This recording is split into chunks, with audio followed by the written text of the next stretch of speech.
they are not at war, carried her to camp. In the end, with much trouble, we saved the lives of that mother and child. I sent for the two Mazitus, with whom I could by now talk fairly well, and asked them why the slavers did these things. They shrugged their shoulders, and one of them answered with a rather dreadful laugh: "Because, Chief, these Arabs, being black-hearted, kill those who can walk no more, or tie them up to die. If they let them go they might recover and escape, and it makes the Arabs sad that those who have been their slaves should live to be free and happy." "Does it?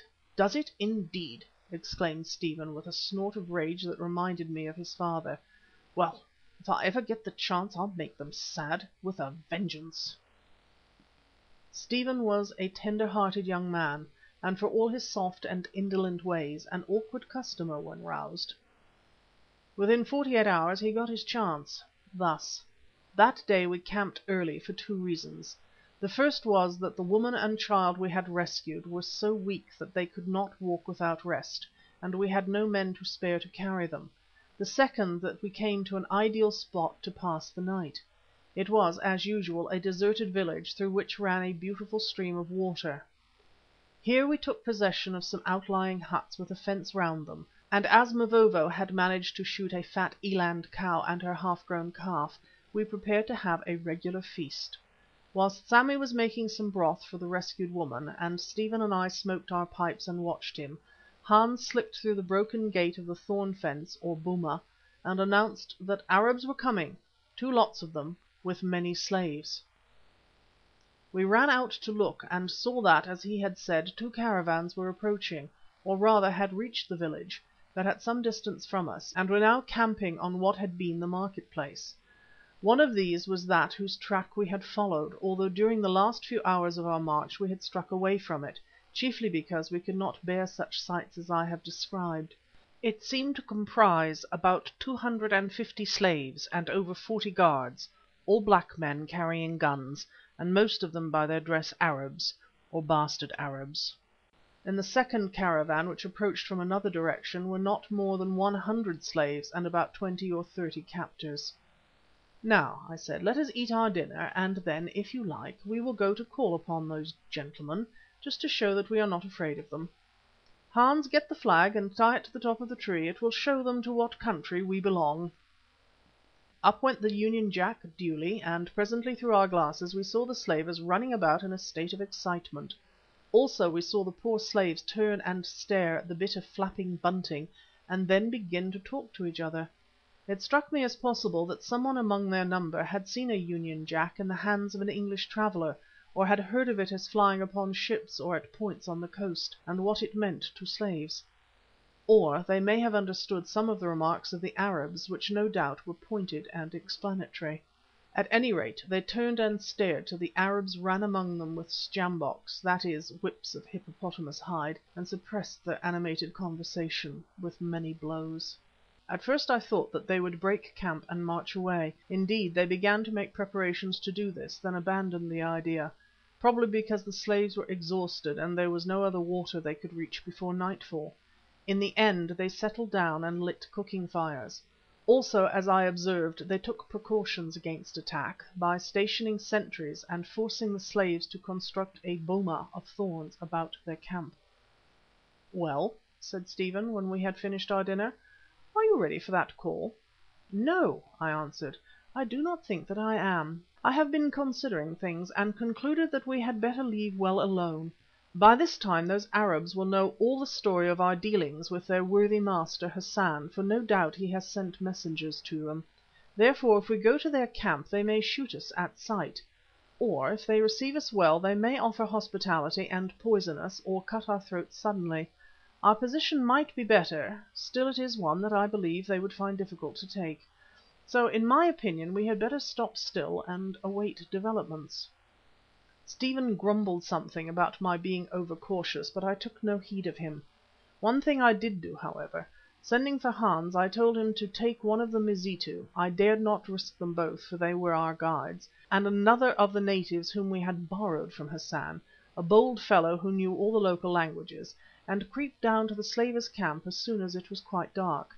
There I ordered him to find out what he could, and if possible to mix with the slaves and explain that we were their friends.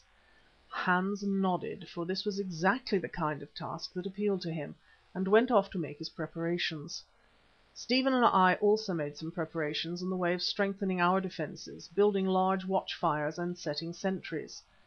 The night fell, and Hans with his companions departed stealthily as snakes. The silence was intense, save for the occasional wailings of the slaves, which now and again broke out in bursts of melancholy sound. La lu, la lu la, and then died away, to be followed by horrid screams as the Arabs laid their lashes upon some poor wretch. Once, too, a shot was fired. "They have seen Hans," said Stephen. "I think not," I answered, "for if so there would have been more than one shot. Either it was an accident or they were murdering a slave." After this nothing more happened for a long while, till at length Hans seemed to rise out of the ground in front of me, and behind him I saw the figures of the Mazitu and the other man. "Tell your story," I said. "Baas, it is this. Between us we have learned everything. The Arabs know all about you and what men you have. Hassan has sent them orders to kill you. It is well that you did not go to visit them, for certainly you would have been murdered. We crept near and overheard their talk. They purpose to attack us at dawn tomorrow morning unless we leave this place before, which they will know of as we are being watched." "And if so, what then?" I asked. "Then, Baas, they will attack as we are making up the caravan, or immediately afterwards as we begin to march." "Indeed. Anything more, Hans?" "Yes, Baas. These two men crept among the slaves and spoke with them. They are very sad, those slaves, and many of them have died of heart pain because they have been taken from their homes and do not know where they are going. I saw one die just now, a young woman. She was talking to another woman and seemed quite well, only tired, till suddenly she said in a loud voice, 'I am going to die that I may come back as a spirit and bewitch these devils till they are spirits too.' Then she called upon the fetish of her tribe, put her hands to her breast and fell down dead. At least," added Hans, spitting reflectively, "she did not fall quite down, because of the slave stick held her head off the ground. The Arabs were very angry, both because she had cursed them and was dead. One of them came and kicked her body, and afterwards shot her little boy who was sick, because the mother had cursed them. But fortunately he did not see us, because we were in the dark, far from the fire." "Anything more, Hans?" "One thing, Baas. These two men lent the knives you gave them to two of the boldest among the slaves that they might cut the cords of the slave sticks and the other cords with which they were tied, and then pass them down the lines, that their brothers might do the same. But perhaps the Arabs will find out, and then the Mazitu and the other must lose their knives. That is all. Has the Baas got a little tobacco?" "Now, Stephen," I said, when Hans had gone and I had explained everything, "there are two courses open to us. Either we can try to give these gentlemen the slip at once, in which case we must leave the woman and child to their fate, or we can stop where we are and wait to be attacked." "I won't run," said Stephen sullenly. "It would be cowardly to desert that poor creature. Also we should have a worse chance marching. Remember Hans said that they are watching us." "Then you would wait to be attacked?" "Isn't there a third alternative, Quatermain? To attack them?" "That's the idea," I said. "Let us send for Mavovo."